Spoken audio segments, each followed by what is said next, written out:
Donald Trump, যে মানুষটা নিজেকে গর্ব করে ট্যারিফ ম্যান বলতেন, তিনি হঠাৎ করে ভারতের দিকে 180 ডিগ্রি ঘুরে গেলেন। যিনি ভারতের ওপর একের পর এক শাস্তিমূলক শুল্কের বোঝা চাপিয়েছিলেন, তিনি এখন বন্ধুত্বের কথা বলছেন। কিন্তু কেন? এর পেছনের আসল খেলাটা ঠিক কি? ট্রাম্পের এই বার্তাটা খেয়াল করুন। কি অবাক করা উষ্ণতা! মাত্র কিছুদিন আগেও যে সম্পর্কটা ছিল বাণিজ্য যুদ্ধের, সেটাই হঠাৎ করে হয়ে গেল গভীর বন্ধুত্বের। অন্যতম সেরা বন্ধু, শক্তিশালী নেতা, এই শব্দগুলো কোথা থেকে এলো? ভূ রাজনীতির কঠিন খেলায় এমন আবেগের কোনো জায়গা আছে কি? নাকি এটা অন্য কিছুর ইঙ্গিত?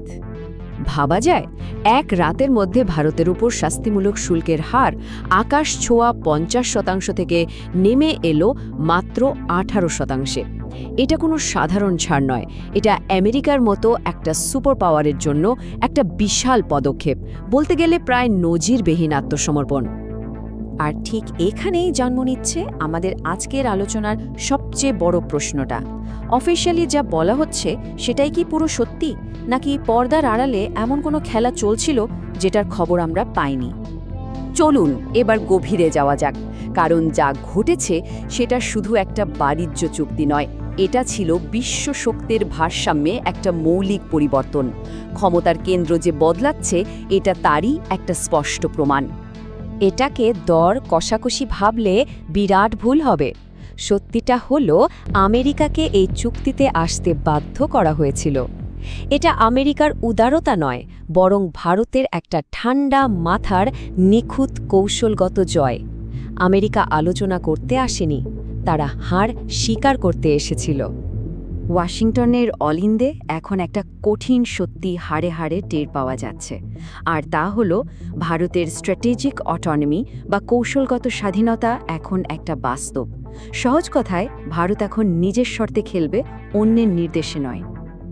তাহলে প্রশ্নটা হলো, যদি আমেরিকার চাপ দেওয়ার ক্ষমতা শেষ হয়ে গিয়ে থাকে, তাহলে ঠিক কোন জিনিসটা তাদের এভাবে পিছু হটতে বাধ্য করল? ভারত এমন কোন অদৃশ্য অস্ত্র ব্যবহার করল যা বিশ্বের সবচেয়ে শক্তিশালী দেশকেও তার সিদ্ধান্ত বদলাতে বাধ্য করেছে? চলুন প্রথমে সেই গল্পটা শোনা যাক যা মিডিয়া আমাদের শোনাচ্ছে, যে গল্পটা শুনতে খুব সহজ কিন্তু আসল সত্যি থেকে অনেক দূরে। গল্পটা খুব সহজ।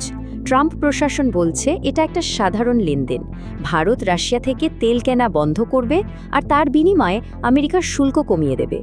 শুনতে বেশ যুক্তিযুক্ত মনে হয়, তাই না? কখনোই না।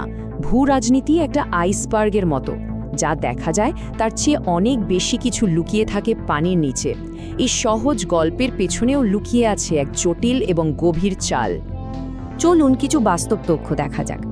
ভারত তার জ্বালানির প্রায় 90%ই আমদানি করে, আর সেটা কোনো একটা দেশ থেকে নয়, 40টারও বেশি দেশ থেকে। মানে ভারতের কাছে বিকল্পের অভাব নেই। আর সবার উপরে হলো দেশের স্বার্থ। কোনো একটা দেশের চাপে পড়ে ভারত তার জ্বালানি নিরাপত্তাকে ঝুঁকির মুখে ফেলবে, এটা ভাবাটাই অবাস্তব। তাহলে পরিষ্কার বোঝা যাচ্ছে যে রাশিয়ার তেলটা ছিল একটা অজুহাত মাত্র। তাহলে আসল কারণটা কি? ভারত এমন কী চাল চেলেছিল যা আমেরিকার সব হিসাব উল্টে দিল?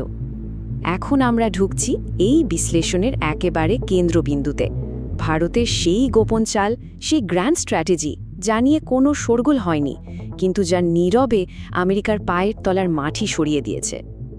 দেখুন ভারত কিভাবে একের পর এক চাল দিয়ে একটা অর্থনৈতিক বিহু তৈরি করছিল। প্রথমে জুলাই মাসে ব্রিটেনের সাথে একটা বিশাল চুক্তি, তারপর ডিসেম্বরে নিউজিল্যান্ড আর ওমান, আর সবশেষে জানুয়ারিতে ইউরোপীয় ইউনিয়নের সাথে, যাকে বলে মাদার অফ অল ডিলস। এটা কোনো কাকতালীয় ঘটনা নয়, এটা ছিল আমেরিকাকে একঘরে করে দেওয়ার একটা নিখুঁত পরিকল্পনা। আমেরিকা হঠাৎ দেখল খেলাটা তাকে ছাড়াই জমে উঠেছে। ভারতের বিশাল বাজারে সবাই যখন নিজের জায়গা পাকা করছে, আমেরিকা তখন বাইরে দাঁড়িয়ে। এটা ছিল বন্ধুত্বের চুক্তি নয়, এটা ছিল পিছিয়ে পড়ার ভয় থেকে নেওয়া একটা সিদ্ধান্ত। কিন্তু ভারতের তুনে আরও একটা ভয়ঙ্কর অস্ত্র ছিল, আর সেটা হলো পেট্রো রুপি। এটা এমন একটা চাল যা সরাসরি আমেরিকার ক্ষমতার মূলে আঘাত করে, মানে ডলারের যে বিশ্বজোড়া আধিপত্য, সেটাকে চ্যালেঞ্জ করা। ব্যাপারটা কিভাবে কাজ করে দেখুন। ১. ভারত তেল কিনছে নিজের কারেন্সি রুপিতে। ২. তেল বিক্রেতা দেশগুলোর কাছে জমে উঠছে কোটি কোটি রুপি, আর ৩ সেই রুপি তারা আবার বিনিয়োগ করছে ভারতেরই পরিকাঠামোতে। এর মানে কি?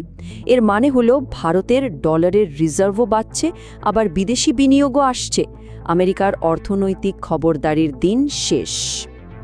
তো এই যে বিশাল একটা ভূ রাজনৈতিক খেলা হয়ে গেল, এর শেষে কে জিতল আর কেই বা হারল?